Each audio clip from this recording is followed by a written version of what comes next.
ሰላም ጤና ይስጥልኝ ውድ ፕሮግራሜ ተከታታዮች ቤተሰባችን የቴሌቪዥን አገልግሎት አሁን ሰዓቱን ጠብቆ ወደ እናንተ መጥቷል። እንግዲህ በተከታታይ ሳምንት የማግባት ዋና ቅድመ ሁኔታዎች በሚል እንደዚሁ ትምህርት ጀምሬላችኋለሁ። ብዙዎች እየደወላችሁ አስተያየት እየሰጣችሁኝ ነው።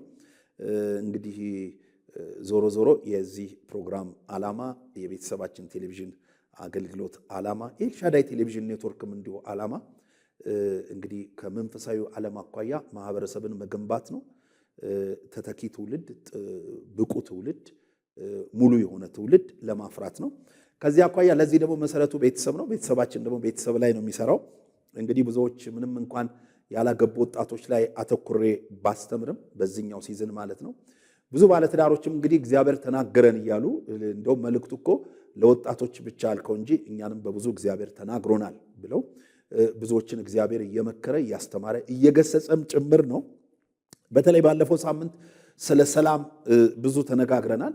እንግዲህ ያላገቡ ወጣቶች እንደው ከገንዘብ ከኢኮኖሚያዊ ቅድመ ዝግጅት ከአካላዊ ቅድመ ዝግጅት በላይ እንደው ልባቸውን ለሰላም ማዘጋጀት አለባቸው፣ የሰላም ሰው መሆን አለባቸው ብለን እግረ መንገዱን ደግሞ አሁን በትዳር ውስጥ ያላችሁ ደግሞ በሰላም ኑሩ፣ በቃ ቤታችሁን የሰላም አድርጉ። በውጪ ሰላም የለም። ዓለም ሰላም የላትም። ዓለም የምትሰጠን ሰላም የለም። ሰላም ያለው በክርስቶስ ነው። ክርስቶስ ደግሞ ቤታችንን የመሰረተልን ለሰላም ነው። ለሰላም እንድንደጋገፍ ነው። በሰላም እንድንኖር ነው። አንዳችን እንድናንጽ ነው የሚል በተለይ ባለፈው መጨረሻ ላይ ሰላም ያጣችሁ ቤታችሁ ውስጥ የተጣላችሁ፣ የተጋጫችሁ፣ የተኮራረፋችሁ እንደዚሁ መኝታ ሳይቀር የለያችሁ ጥንዶች ካላችሁ ብዬ ትንሽ ጫን ብዬ ተናግሬ ነበር። እርግጠኛ ነኝ ብዙ ጥንዶች ያንን ምክሬንም ግሳጼንም ተቀብላችሁ በቤታችሁ ሰላም እንደመጣ ለእናንተ ሰላም ነው።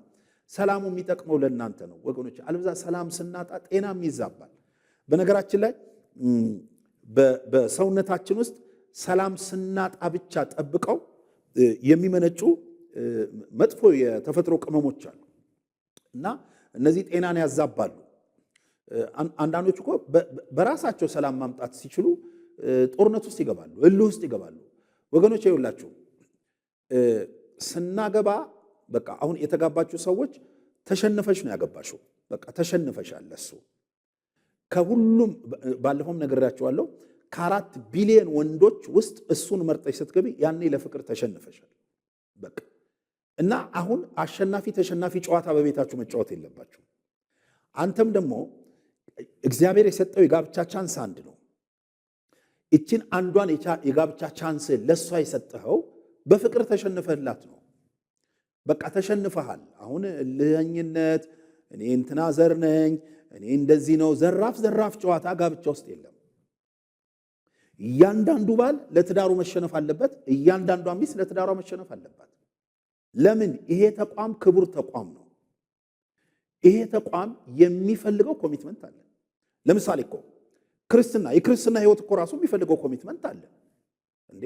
የክርስትና ህይወት እኮ የሚፈልገው ኮሚትመንት ስላለ እኮ ነው። ክርስትና ህይወት ውስጥ በቤተ ክርስቲያን ውስጥ አካሉ ስንሆን የሚፈልገው ነገር አለ። ክርስቶስን ራሳችን ስናደርግ አካሉ ስንሆን ድነናል ስንል መዳን እንፈልጋለን ስንል የዘላለም ህይወት አለን ስንል ይሄ መስመር የሚፈልገው ኮሚትመንት አለ። በዓለም ሆነን የምናደርጋቸውን ነገሮች አናደርግም እንዴ። በዓለም ሆነን ጫት ምንቅም ሰዎች፣ በዓለም ሆነን ምንሰክር ሰዎች፣ በዓለም ሆነን ሲጋራ ምናጨስ ሰዎች፣ በዓለም ሆነን የተለያየ ሱሳሱስ ያለብን ሰዎች አሁን አናደርግም። ለምን? ይሄኛው ቤት የሚፈልገው ኮሚትመንት አለ። ይሄኛው ቤት መመሪያ አለው። በዓለም ሆነን እኮ ድሮ ሰው አየኸኝ ምን ታየኛለህ ብለን ምንማታ ሰዎች ነበር። አያችሁ? ለምን? እንዴት ሰው ያየኛል? እኔ ጀግና ነኝ፣ ዘራፍ እንላለን፣ እንጋጫለን፣ እንቆስላለን፣ እናቆስላለን፣ እንጎዳለን፣ እንጎዳለን። ተመልከቱ። በዚህ አይነት ህይወት ውስጥ የነበራችሁ ሰዎች የዚህን ህይወት አስቀያሚነት ታውቃላችሁ። አሁንስ ደግሞ አንዱን ፓርት ሲመታ አንዱን ፓርት ስጥ የሚል ቃል ነው የተሰጠን።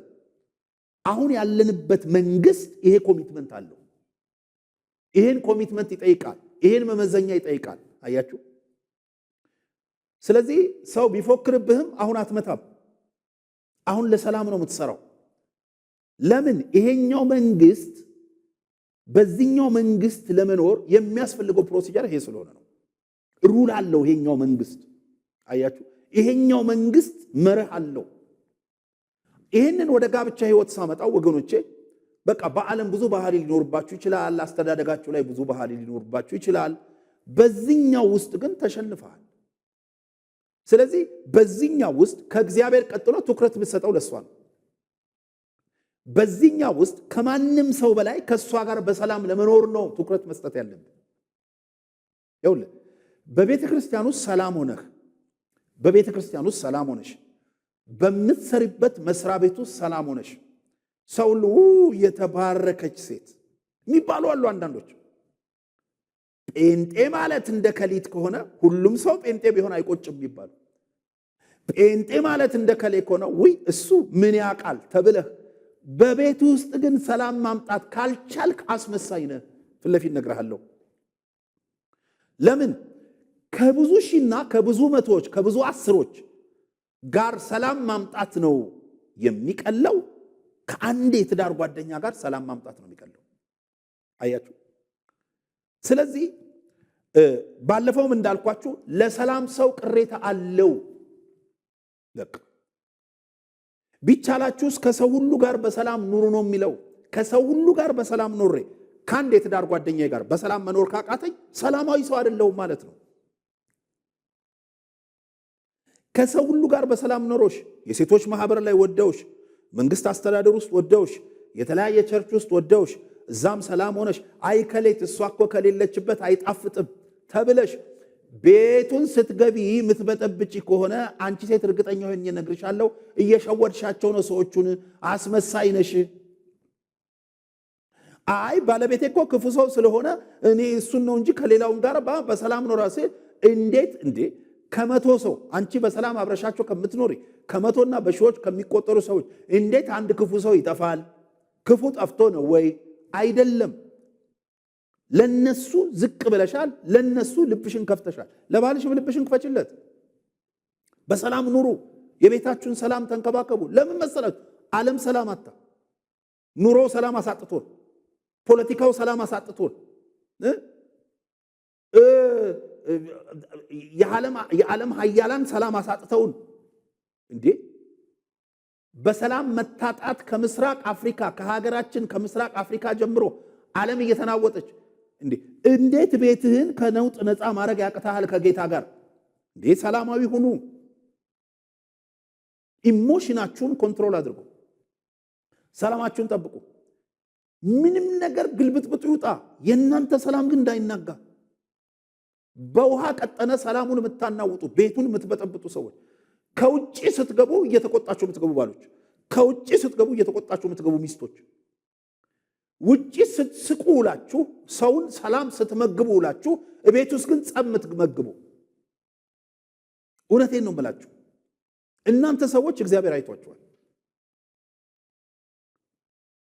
ተሸነፊ ለባልሽ። የተሸነፍሽው ዛሬ አይደለም፣ ያገባሽው ቀን ነው የተሸነፍሽው። ለበጎ ነው ብትሸነፊ፣ ለእግዚአብሔር ዓላማ ነው። እግዚአብሔር ክቡር ላለው ጋብቻ ነው። አንተም ተሸነፍ ለሚስት። ጋብቻችሁ ውስጥ ዘራፍ ዘራፍ አትጫወቱ። ጸብን አትቁጠሩ። ቂመኝነትን አትቁጠሩ። በደልን አትቁጠሩ። ባለቤትሽ አንቺን ከበደለው በደል በላይ አንቺ እግዚአብሔርን በድለሽው ይቅር ብሎሻል። ባለቤትህ በደለችኝ ከምትለው በደል በላይ አንተን ብዙ በድለኸው እግዚአብሔር ይቅር ብሏል። ይሄን ይቅርታ ስጣት። በሰላም ኑሩ። ቀላል ነው። ስትስማሙ ሁሉም ነገር ቀላል ነው ወገኖቼ። በተለይ ጥንዶች በጋብቻ ውስጥ ያላችሁ ስትስማሙ ሰማይ ይከፈታል። ስትስማሙ በቤታችሁ የጎደለ ነገራችሁ ይሞላል። ስትስማሙ የተዛባ ጤናችሁ ይስተካከላል። ስትስማሙ ሰላም ስትሆኑ። ስለዚህ በተቻለ መጠን በሰላም ሁኑ። ያላገባችሁም ሰዎች ሰላማዊ ሰዎች ሁኑ። ባለፈው እንዳልኳችሁ ይሄ ከኢሞሽናል ሬዲነስ አኳያ ሰላማዊ ሰው መሆን፣ ይሄ ከጸበኝነት ከነውጥ በሰው ጉዳይ ጣልቃ ከመግባት ከሰዎች ጋር ከመጋጨት ራሳችሁን ጠብቁ። እውነቴን ነው የምላችሁ። ሰላማዊ ሁኑ። እንደው ሶሻል ሚዲያ የምትጠቀሙ ሰዎች በተለይ ያላገባችሁ ወንድሞችና እህቶች ሰላማዊ ነገር አውሩ፣ አለበለዚያ ሰው ይፈራችኋል። እውነቴን ነው የምላችሁ። አንዳንዱ ሰው እኮ ሶሻል ሚዲያ እያየ አቤት አቤት አቤት እቺን ያገባ ይላል። እቺን ያገባ ካለ አንድ ሰው አየሽ፣ ሰዎች አንቺን ይፈሩሻል ማለት ነው። ስለዚህ ሁሌም እናንጸባርቀው ሰላማዊ ነገር ይሁን። ከጸብ መሃል እንውጣ። ጸብን ከማራገብ እንጠንቀቅ። አያችሁ፣ ነውጠኝነትን ከማራገብ እንጠንቀቅ። ሰላማዊ ነገር እናውራ። ለሰው የሚጠቅም ነገር እናውራ። ልክ ነው። ሶሻል ሚዲያ ላይ ያሉ እኮ አንዳንዶች ሁሌ ሰላማዊ ነገር፣ ሁሌ ለሰው የሚጠቅም ነገር የሚያወሩ ወንድሞችም እህቶችም አሉ። እናንተ እውነቴን ነው የምላችሁ፣ እግዚአብሔር ረጅም ዕድሜ ይስጣችሁ። ለሰላም ሰው ደግሞ ቅሬታ አለው። አይዟችሁ፣ እግዚአብሔር እንዲህ አይነት የሰላም ሰው መሆናችሁን አይቷል። ስለዚህ በአደባባይ ይከሳችኋል። ትዳር ለሌላችሁ ሴቶች መልካም ባል በመስጠት እግዚአብሔር ይከስሻል። ትዳር ለሌላችሁ ወንዶች መልካም ሚስት በመስጠት እግዚአብሔር ይክስሃል። ለምን? ለሰላም ሰው ቅሬታ አለው ለሰላም ሰው። ግን ነውጠኝነትን፣ ጸበኝነትን የምታራግቡ ሰዎች ደግሞ እባካችሁ ልለምናችሁ፣ አይጠቅማችሁ። ደግሞም እኮ አንድ በጣም የሚያስፈራ ቃል አለ መጽሐፍ ቅዱስ ላይ፣ አንድ እግዚአብሔር ቃል፣ ሰው የዘራውን ያንኑ ያጭዳል። በሰው ህይወት ላይ ጸብን ከዘራ በህይወት ላይ ጸብ የሚዘሩብህን አካላት ይመጡብሃል። በሰው ህይወት ላይ ሰላም ከዘራችሁ ለሰላም ሰው ቅሬታ አለው። ስለዚህ ሰላም የሚያወርዱ ሰዎች ብዙ ሰላም ያገኛሉ። ስለዚህ በተቻለ መጠን ለሰላም መስራቱ ጥሩ ነው። ቤትን ሰላም ማድረጉ፣ ያላገባችሁም ወጣቶች እንደዚሁ ሰላማዊ የመሆን ቅድመ ዝግጅት ማድረግ መቻል አለባችሁ። ባህሪያችሁን ማስተካከል አለባችሁ። ለምን? ሰው እንዲመጣ ካስፈለገ የምትመጣው፣ ለምሳሌ ወንድ ከሆንክ የምትመጣዋ ሴት፣ አንተ የምታገባት ሴት፣ እንደ ክርስቲያን ነው የማወራው፣ አንተ የምታገባት ሴት በክርስቶስ ደም የተገዛች ሴት ነች። በነገራችን ላይ በትዳር ውስጥም ያላችሁ ሚስትህን በአባቷ ባቶ ከሌልክ አትያት። ባልሽን በአባቱ ባቶ ከሌልክ አትዩ። ወይም ባደገበት ማህበረሰብ ልክ አትዩ። ባደገችበት ማህበረሰብ ልክ አትያት። ወይም ባለው ዕውቀት ልክ፣ ባላት ዕውቀት ልክ፣ ባለው የኢኮኖሚ ስታተስ ልክ፣ ባላት የኢኮኖሚ ስታተስ ልክ አትያት። ከምድር ሻገር አርግና በሰማይ ከታቀደላት በሰማይ ከተሰጣት ቦታ አንጻር ያት። ስለዚህ አሁን አጠገቢ ያለችው ሚስት የንጉሥ ልጅ ነች። እግዚአብሔር በልጁ በክርስቶስ ኢየሱስ ደም ነው የገዛት። አንዳንዶች እንዲህ ይላሉ ሲመኩ፣ በማር በወተት አድጋ ተንከባክባ እና ወገኖቼ፣ እሱ ምድራዊ ነው። ከዚህ በላይ ግን ለክርስቲያን ሚስቶችና ለክርስቲያን ባሎች ትልቅ ቫልዩ የሚሰጥበት ምክንያት ምንድን ነው?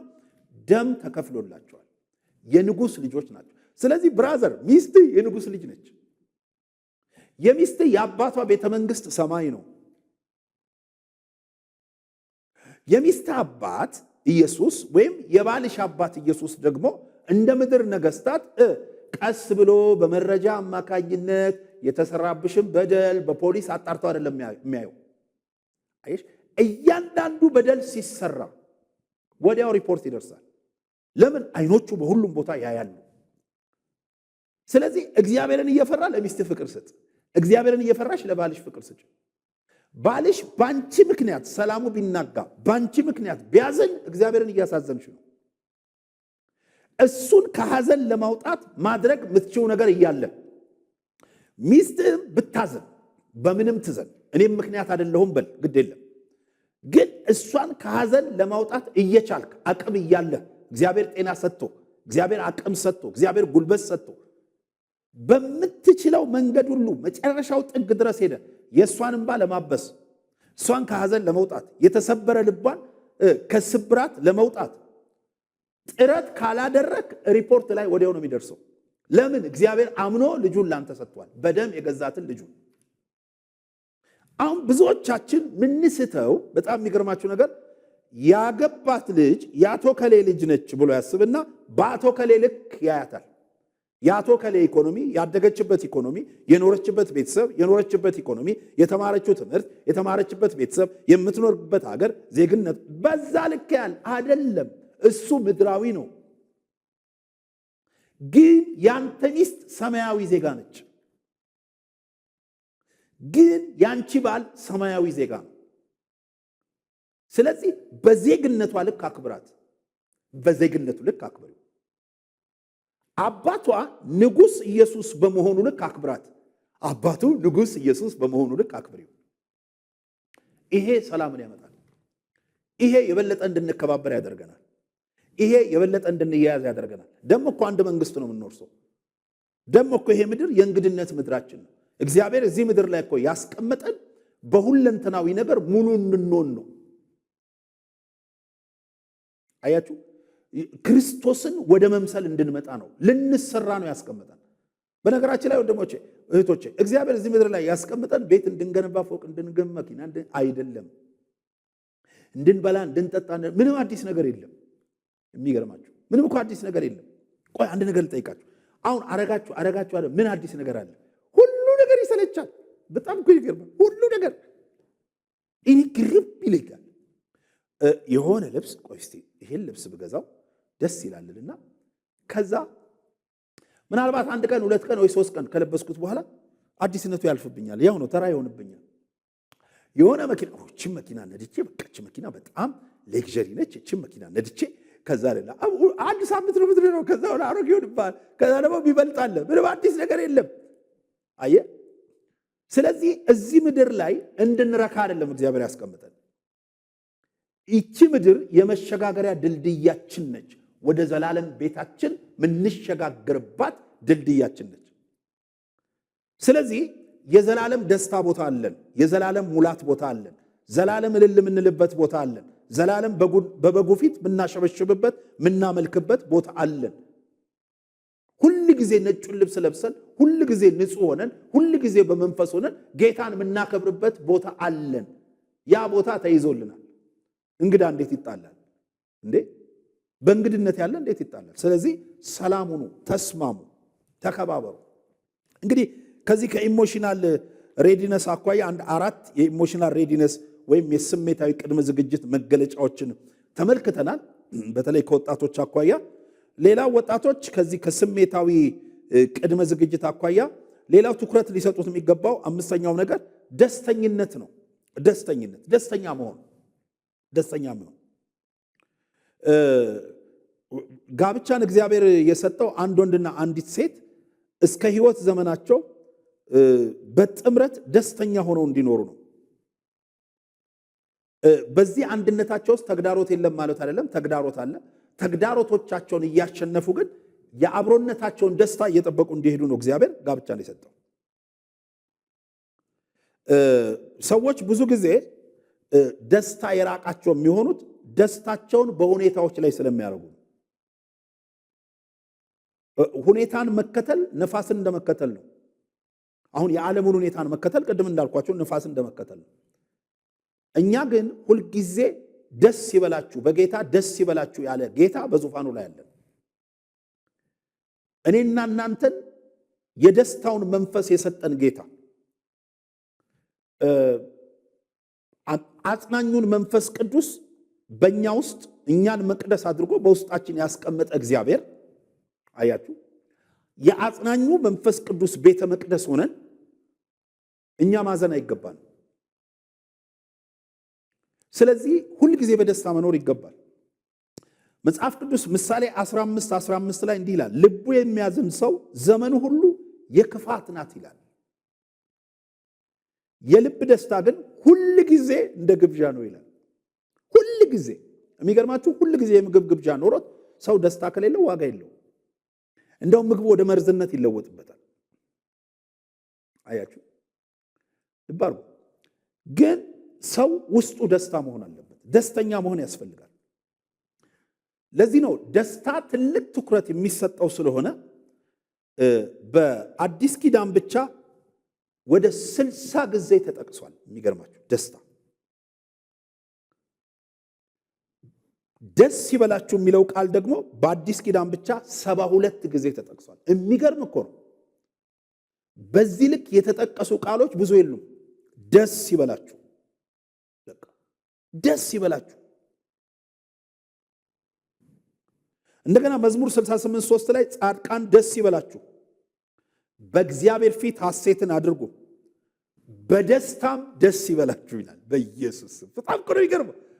ደስታ ላይ ሆናችሁ እንደገና ደስታ ለምሳላችሁ ቀደም እንዳልኳችሁ ነው። እኛ ተስፋችን ምድር ላይ አይደለም። እዚህ ምድር ላይ ምን ቆየው በእንግድነት ነው። የዘላለም ደስታ ተዘጋጅቶልናል። ተስፋ አለን። ሰው እኮ ትንሽ ካሬ ሜትር ቦታ ያለችው ነገችን ቦታ ብሸጣት እችን ቦታ ላይ ብኖር ብሎ ደስ ይለዋል። የሚገርማችሁ ሰው እኮ የሆነ ሀገር ለመሄድ ሲያስብ ነገ እዚህ ሀገር ብሄድ ነገ እንደዚህ ብሆን ብሎ ደስ ይለዋል። ግን ይሰለቻል ሁሉም ነገር። ቅድም ያልኳችሁ ነው። የሆነ ቦታ ብትኖሩ ለጊዜው ታደንቃላችሁ፣ ከዛ በቃ አሮጌ ነው የሚሆንባችሁ። የሆነ መኪና ብትገዙ ለጊዜው ታደንቃላችሁ፣ ከዛ አሮጌ ነው የሚሆንባችሁ፣ ይሰለቻችኋል።